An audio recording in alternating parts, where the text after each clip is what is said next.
How is everybody? Good. Okay. Excited. I hear.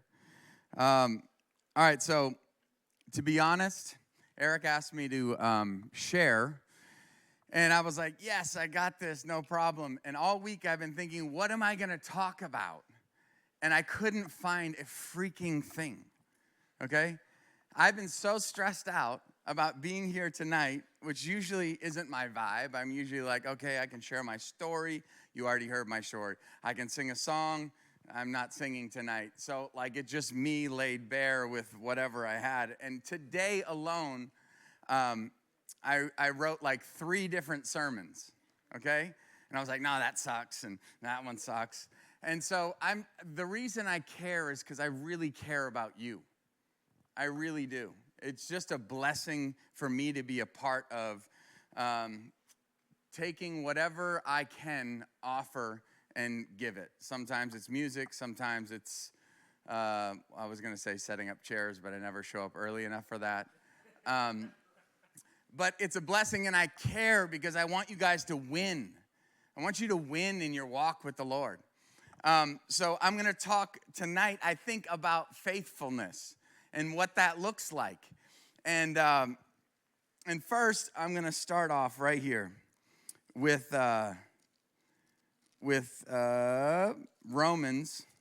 Corinthians. And it says this, just so that you know, each one of you has been given a gift. There are annoying people in the world that have been given several gifts, but that's not guaranteed. The Bible says to each one have been given a gift. So check this out. It says there are different kinds of spiritual gifts, but the same Spirit is the source of them all. There are different kinds of service, but we all serve the same Lord. God works in different ways, but it's the same God who does the work in all of us. A spiritual gift is given to each of us so we can help each other. So a gift is given for what purpose? So we can help each other. And remember, And so it says, to one person, the Spirit gives the ability to give wise advice. Anybody in here have that gift of wisdom? Come on, this isn't a pride thing. You just know you got it, you got it. You don't have to be mad about it or shy, okay? We got all stupid people in here. To another, the same Spirit, he gives a message of special knowledge. Okay, that's in that prophecy vein. The same Spirit gives great faith to another, and to someone else, the one Spirit gives the gift of healing. He gives one person the power to perform miracles and another the ability to prophesy. He gives someone else the ability to discern whether a message is from the Spirit of God or from another spirit. Still another person is given the ability to speak in unknown languages. All my Pentecostals say hallelujah. While another is given the ability to interpret what's being said. It is the one and only Spirit who distributes all of these gifts, and he alone decides, this is key, he alone decides which gift that each person should have. Okay? So, did you know that you are gifted? You are gifted. Hold on a second. There we go. All right. So, check this out.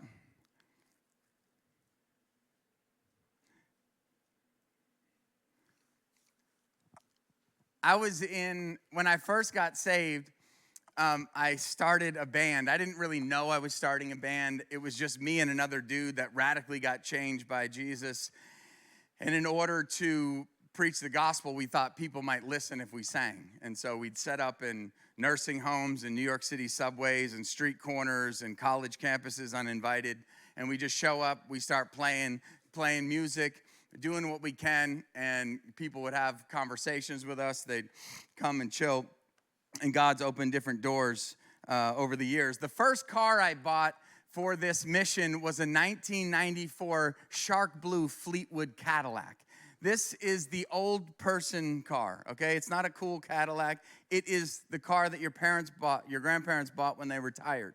I bought it from my grandparents for $3,000. super cool. And I wish I could come up here and just tell you story after story of the crazy things God has done. I will tell you, we had this Cadillac, and one day we were playing this camp in northern Maine. And at the end of the whole gig, me and my homie, we decided we'll stay and we'll play for some of the people cleaning up. And so it was just two of us with the 8 or 10 volunteers. We were playing music. Well, for some reason, it meant something to this one guy that was there. His name is Dennis Kubak. And he later met me at a restaurant, and he gave me $400, which was like $1 million to me at that point.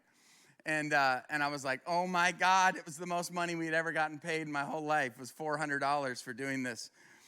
And he said, listen, I want to help you as much as I can. I have a pool house in Philadelphia. He was a millionaire, had this awesome mansion. And he had this pool house that he invited us to come and live in. Side note, after 3 months of being in this pool house, now I came out of the drug culture, so I was used to living in all sorts of different conditions and making my life kind of as best as I could. There was one toothbrush in this pool house, and it was my guitar player's. And he was like, after about 3 months, he was like, where's your toothbrush? And I was like, oh, I've just been using yours. Oh, wow. Is that shocking? So that was just a side note that I was using my homie's toothbrush and in this pool house. And so it was just cool. But that first car, this guy came in, and back then it was 2003. He had this 2002 Jeep Grand Cherokee with like 20,000 miles that was pimped. It was the best one they had. And he was like, I just hate having you guys ride around in this old Cadillac. I just want to give you this car. And I think in my life, like all of the little things, the things that I came to do, like play at that camp, but instead I said, man, I'm just going to serve. Let's just serve these dudes and play while they're cleaning up or whatever. I guess now that I think about it, I could have helped clean up, but that didn't come across my mind. And just how cool God has been, being faithful in the little things and seeing God bring bigger things. Now, I can't even begin to express to you. Okay, somebody gave us a car. Later on, somebody gave us a $250,000 tour bus at the right moment. It's like there are things that have happened in my life that have been a result of the faithfulness of God because we've tried to be as faithful as we can. Now, listen, I got issues, okay, a mile long. If my wife is here, she could give a testimony. Hallelujah. But she's not. But I have issues. But God has been so faithful to me. And it's spurred me on to want to be faithful to God, just with whatever it is, whatever I can do. And one of my things right now in my own life is if all this different stuff isn't working, what is working and how do I put my hands to that? Because we can spend so much time on the things that aren't going our way that it just pulls us out of the moments that we're in and what God is actually doing. And it's there where we find these encounters with God and we prove our faithfulness and he proves his faithfulness. It's beautiful. So I was going to tell you one more story before we get into the word here. And I'm in San Francisco. And the whole point of that vehicle story was we bought this. I was going to give a progression of all the vehicles we had. So we went from that brand new Jeep. We drove it to 200,000 miles. We sold it. We got a Suburban. And then we drove that to 200,000 miles. And then we had a a plethora of crappy church vans. I mean, ones that have have you seen The Office when they buy the van from the Korean church? It was just like that. We had all these crappy church vans. And one day we just were hoping, could we get something close to a shuttle bus or something where we could really lay down? And we're in Boston, Massachusetts, and this absolute shady car dealer. It was March. And he's like, the bus is great. It's $3,000. It's amazing. Everything works. He turns on the air conditioning. He's like, look at this, icicles. It's just so cold. Well, we end up buying the bus and end up on our way to California in the Mojave Desert or something, and there's zero AC. It's so incredibly hot. And we're driving around. We're making our way up to to San Francisco. So the purpose is to get to this church that we were playing at. And we had a day off. We're in San Francisco. We run out of tour posters, so we stop at Staples. And we get some tour posters printed out. And while we're at Staples, I meet this dorky kid. And I'm just joshing him. I'm having fun. I'm just talking with people, just trying to be friendly or whatever. And it just so happens, I told my band, I was like, we should take this kid out for lunch. So I asked him, yo, when's your lunch break? And he said, it can be any time. I said, great, come out to lunch with us. And so we just start loving on the kid and talking with him and hanging out with him, whatever. And the next day, that day I was like, hey, tomorrow we're going to be at a church. I didn't know what kind of church it was, but I'll explain that. We're at a church. Come and see us play. So we built that relational equity. We just saw somebody as who they were, a human being loved by God, right? And we were trying to love on him, so we invite him out. And it gets to the church service, and it is a Pentecostal to the 100th degree, hanging from chandeliers, prophesying, yelling, speaking in tongues, like all the crazy stuff. Okay, I grew up Pentecostal, so I know some of that, but this was like next level insanity, okay? Just off the chains. And it didn't sit right in my spirit when I'm there. But they had a moment where they invited anybody in the church to come up, take the microphone, and prophesy. Now, I just read to you that prophecy is a spiritual gift, right? It is given to you for a purpose from God. We don't all have the same gifts, but that's one of them, right? We don't all have that gift. So that was odd. Well, get up there, and this person starts to prophesy over the kid I invited, okay? This dude isn't a Christian. And they start prophesying, crazy stuff. He was a scrawny kid, and they're prophesying over his life that he's going to have success in shot put, okay? Shot put? That sport barely exists, but, okay, it's just such a weird sport. So I'm like out there, and it's like this long prophetic word over this guy, and he brought his girlfriend. And I'm embarrassed, right? I'm just embarrassed. And I remember, if I'm just going to be honest with you, I was out in the foyer just cussing, being like, these freaking guys, man. I cannot freaking believe this. These freaking guys. We bring this guy in, and look what they're doing. Well, the crazy thing is that years pass, of course, we get out of church, and I'm like, bro, I am so sorry. Not only was that 3 hours long, but it was just insane, you know? I'm like, bro, I am so sorry. I'm not saying they're all bad. I'm just saying that was ridiculous. And that's not really what the family of God looks like. Please forgive us. Fast forward 5 years, I get a knock on our tour bus door, and we're on the West Coast somewhere. I can't remember where. And it's that kid. That kid shows up. He saw that we were going to be in Phoenix or something with the afters, and he shows up to the tour, and he goes on to tell me that he got saved at some point here in the years. Not only did he get saved, he got so saved that he decided to ditch whatever he was doing and go to YWAM and go be a missionary and do all these different things. And of course, we reminisced on the wonderful experience that we had at that Pentecostal church in San Francisco. And after, I was like, wow, man, can you believe that? I was telling the guys in the band, look at that. Look at God. Look at God. It's like we can think that the little things that we do, here's the point.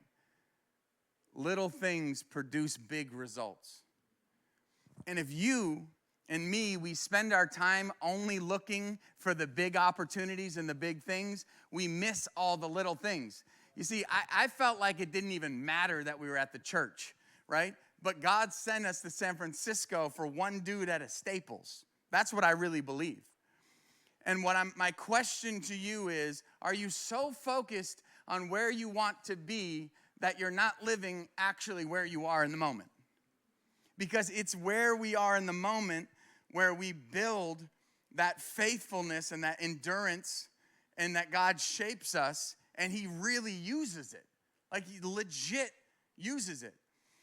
So what I wanted to read today was just, it's this parable of the three servants, or you might know it as the talents, right? And I'm not going to get into all the nerdy stuff because I'm not a nerd, right? I'm just going to read it and be like, oh, this is what it means. But it says, again, and now listen, this is really important because what's happening is in chapter 24, this is Matthew 25, but in chapter 24, the disciples are asking, in fact, they ask right here, later Jesus is on the Mount of Olives, and his disciples came to him privately and said, tell us when all this will happen and what sign will signal your return of the end of the world. They're asking heavy questions. Jesus goes on to talk about that in chapter 24. Then chapter 25 hits, and he tells three more stories about it, okay? First, let's see what we got. Shoot, did I delete that? I did. But okay. Here we go. Okay, the first parable he talks about is the 10 bridesmaids, also known as the 10 virgins, but we're not allowed to say that. And that's saying don't miss the party, okay? That's what that parable is. Don't miss the party, okay? Be ready for it. And then it goes on, the last parable talks about sheep and the goats and how it's important to God to have us as the believers take care of the least of these. The lost, the outliers, and stuff like that. That's the sheep and the goats. And this middle one is the three servants, right? And it says, again, the kingdom of heaven can be illustrated by the story of a man going on a long trip.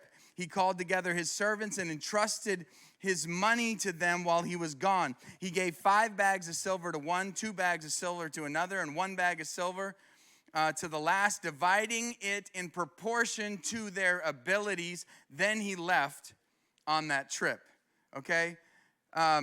So here's the thing. First point, I got 5 points. They're pretty quick. The first point is Jesus is this dude that he's talking about. He is the man going on a long trip, and we are the servants, okay? We know that's kind of obvious. But this stuck out to me.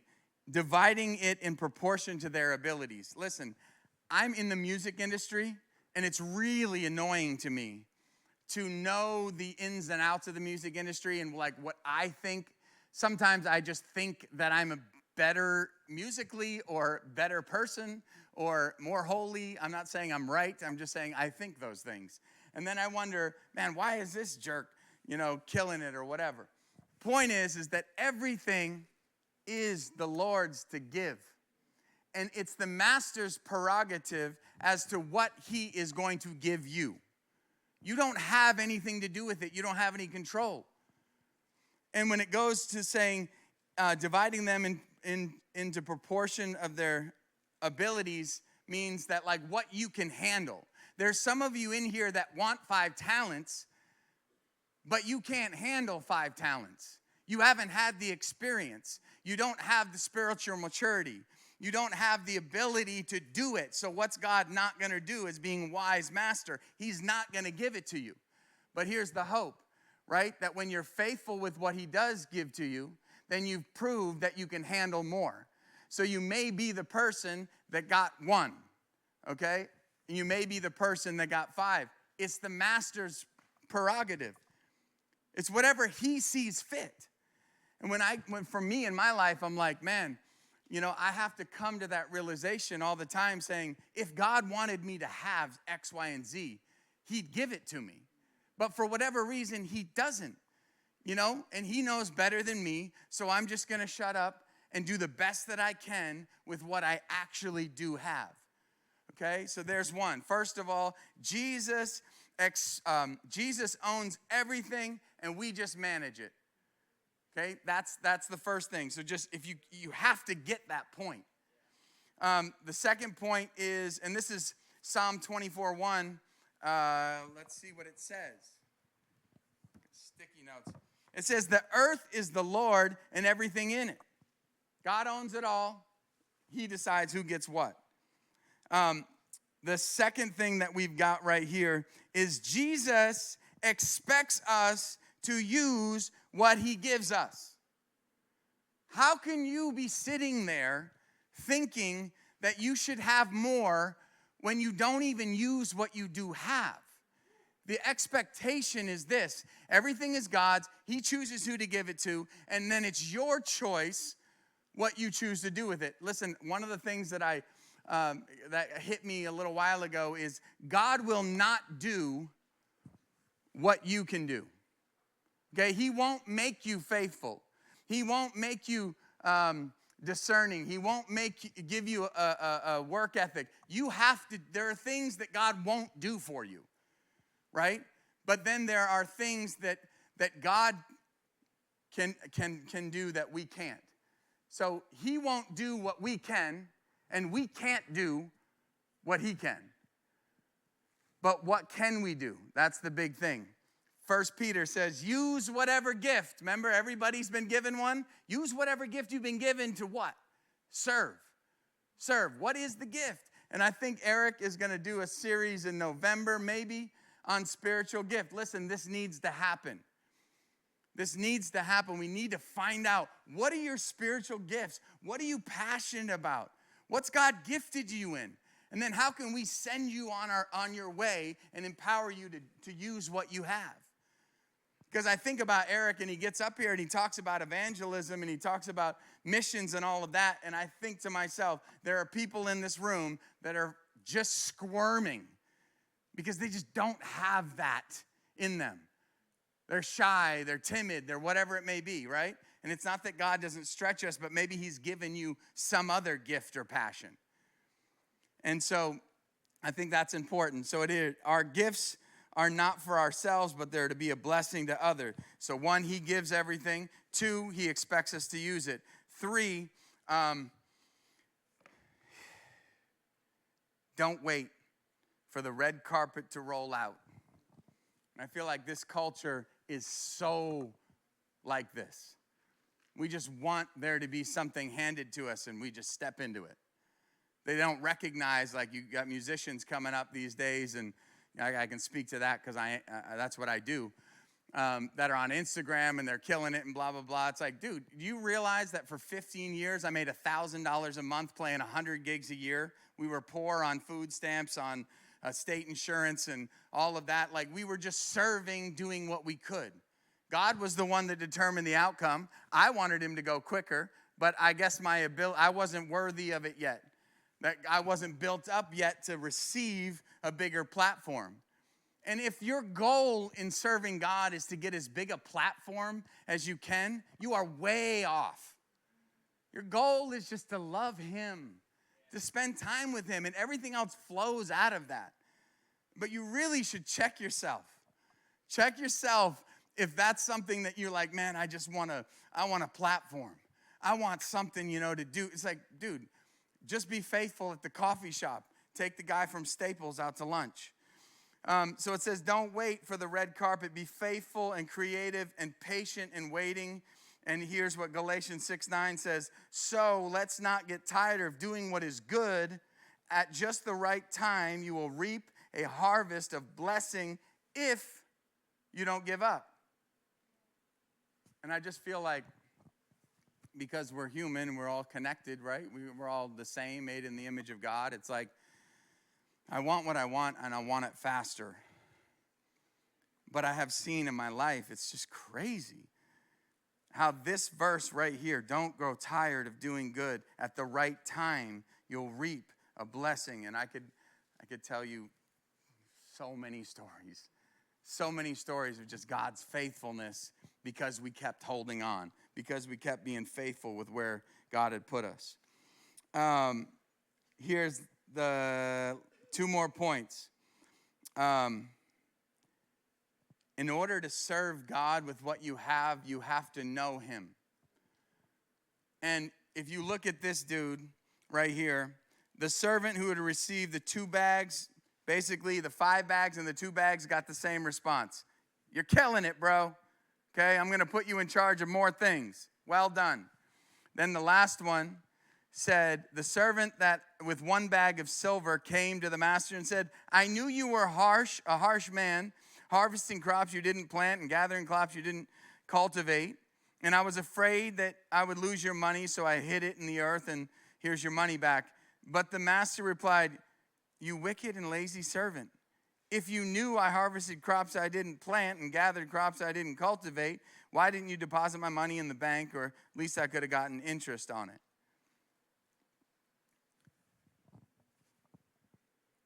If you have been given the Spirit of God, there's something in you that should be turning you and turning you to serve and to tell people and to use whatever gift you have to glorify God and serve the body. Like if there's no desire for that, it doesn't necessarily mean you're not saved. It's just you don't know him. You know what I'm saying? You don't really know him. And remember, this parable right here is really about the end of the days.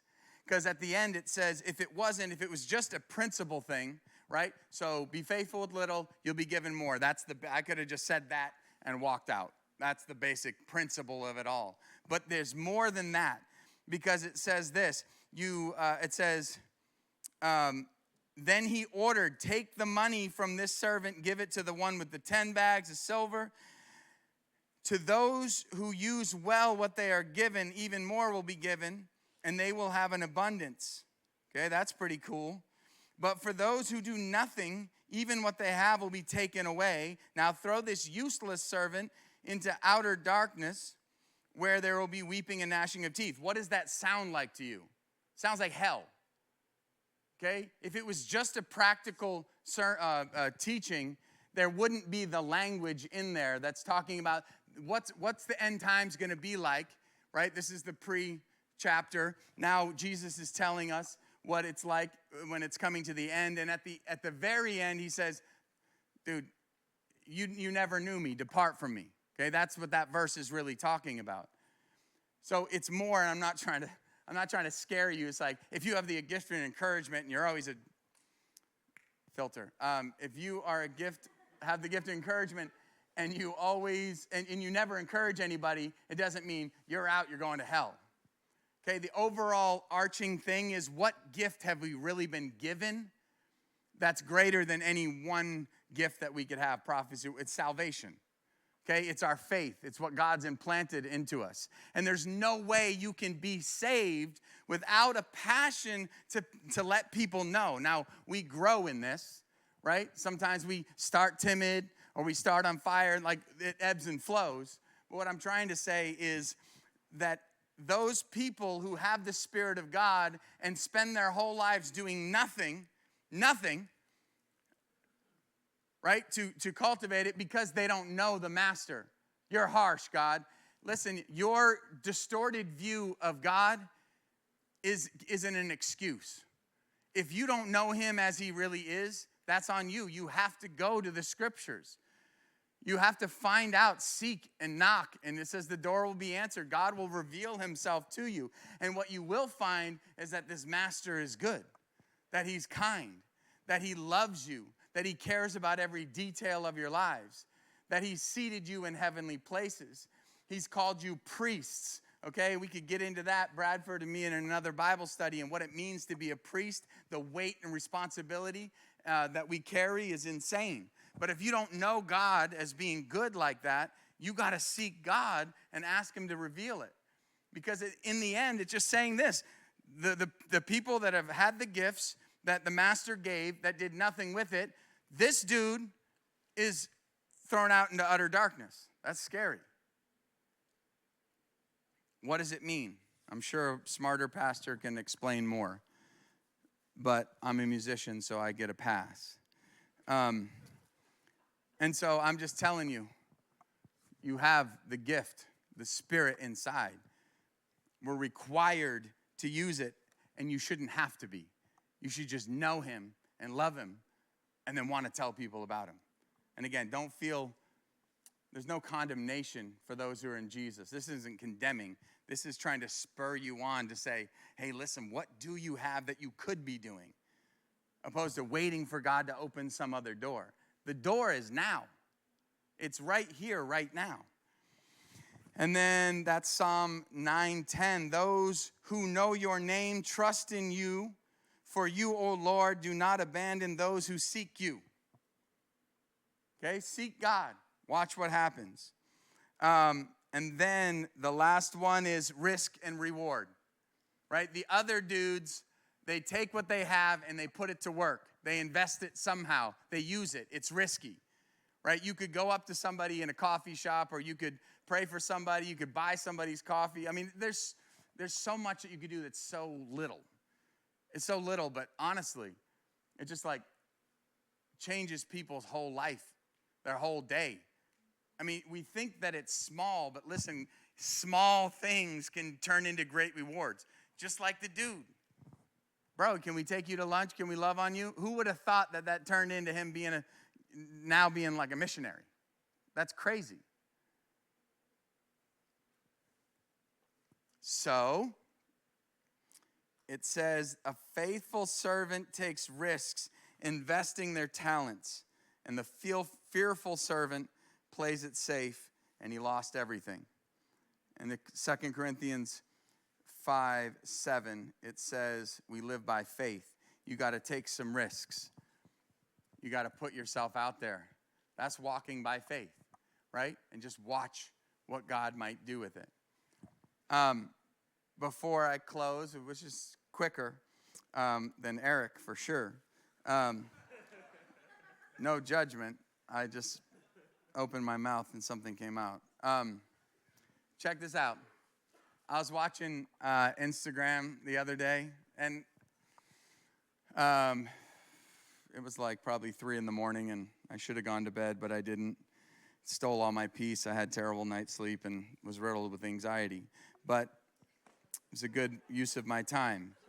But I heard this story, and it was cool, and I was pumped about it. And it says something like, in 1945, in Charlotte, North Carolina, a group of businessmen invited an evangelist in for a tent revival, okay?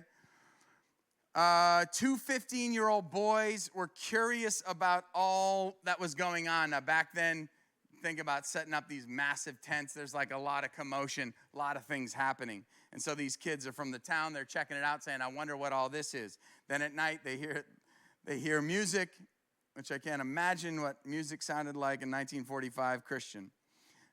It's come a long way, thanks to Forrest Frank. But it says 2 15-year-old boys were curious about what was going on, so they went to check it out. But the tent was full, and so they bounced. But an usher happened to see them come in and walk out, look around and walk out. No seats to sit in. The usher ran out, grabbed them, and noticed that they were leaving, found them, and found 2 seats together up near the front. And so the kids stayed. That night, the 2 kids gave their lives to the Lord, one of which was Billy Graham.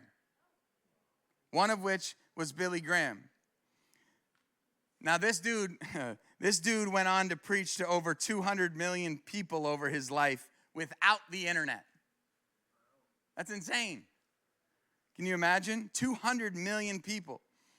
And when I looked at that story, I was like encouraged, because I was like, man, you know, all it takes is just being interested in people. Not just interested in yourself, but interested in others. It's like you go to work. You go to all the different places that you go. Don't you know that there's people that are hurting that would just love somebody to say what's up to them? My son's here tonight, and he can testify that every time we go somewhere, we probably aren't leaving anytime soon. We're going to find somebody to love on, find somebody to talk to. And I know that's out of some of y'all's comfort zone, but finding out what that gift that you have is and using that. You might not have that evangelistic thing, but you can invite somebody over for dinner. I was with Mitch and Brady last night, and I was thinking to myself, man, these guys are doing, they take, you got Tuesday, but then they have another day of the week that they all get together and they study the Bible together, and they have accountability groups and stuff. It's like you guys should all be doing something, not just this, right? It's being faithful with what you have. What do you have? Do you have 3 dudes that you could get together and pray with and ask God, call on God with, study the Bible? The thing is that we're just freaking sitting, waiting for something to happen. When God has empowered you to do something. What is it? Don't waste your life. Don't sit by and wait for something to happen, because those who are faithful with little are given more. It's just this ancient principle, biblical principle. Yet we just want more without doing little. It's like, it seems so easy to me just to be kind to somebody, to invite somebody over for dinner, to pay for somebody's coffee, to have a conversation. I mean, gosh, it's just crazy how receptive people are to just kindness and care, and how mighty it is. But as I was listening to that story, I was thinking, there's 3 sets of heroes in this group. First, it's the businessmen, the guys with the cash and the vision. They're like, let's have this tent revival and hire this dude to come in. Second is the evangelist. He's the one that got to preach. Oh, here's the gospel. Billy Graham, he accepted the Lord. The last hero is the usher. You see, that's what the gifting, the body of Christ is. Not everybody's an evangelist. Not everybody's going to have resources, although we all really want to be rich, because being rich is more fun. But the thing is that each person, don't you know how valuable your gift and contribution is? You are so valuable to the kingdom of God. You have so much to offer. Really. You have so much to offer people. Not because you're good, but because God lives in you. And if we just woke up in the morning and we thought, I got so much to offer. It's like Psalm 139. It says, I'm fearfully and wonderfully made. And I'm like thinking to myself, people who struggle with insecurity about the way they look, or just anybody, you got this beautiful psalm. And if you just woke up in the morning, I know it sounds queer, and the definition of that word is odd. And so that's why I get to use it. But it says, you made all the delicate inner parts of my body. You knit me together in my mother's womb. Thank you for making me wonderfully complex. Your workmanship is marvelous, that I know. You watched me as I was being formed in utter seclusion, as I was woven together in the dark of the womb. You saw me before I was born, and every day of my life was recorded in your book. Every moment was laid out before a single day had passed. And how precious are your thoughts about me, O God. They cannot be numbered. Even if I could count them, I can't even count them. They outnumber the grains of sand. My point is, you could wake up and say, God, thank you for making me wonderfully complex. You made me beautiful. It's like if you actually it's just what the Bible says. But what I'm trying to get the point across is, you're more than what you think you are.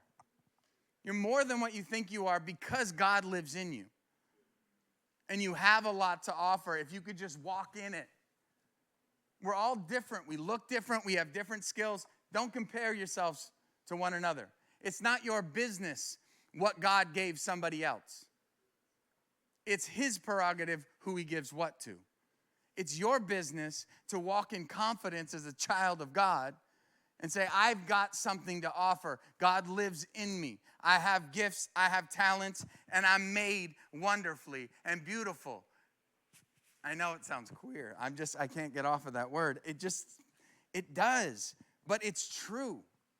It's like you could speak to yourself every morning and speak life into yourself right here through the word. And that's what the word does. It changes our mind and perspective and helps us see us like God sees us.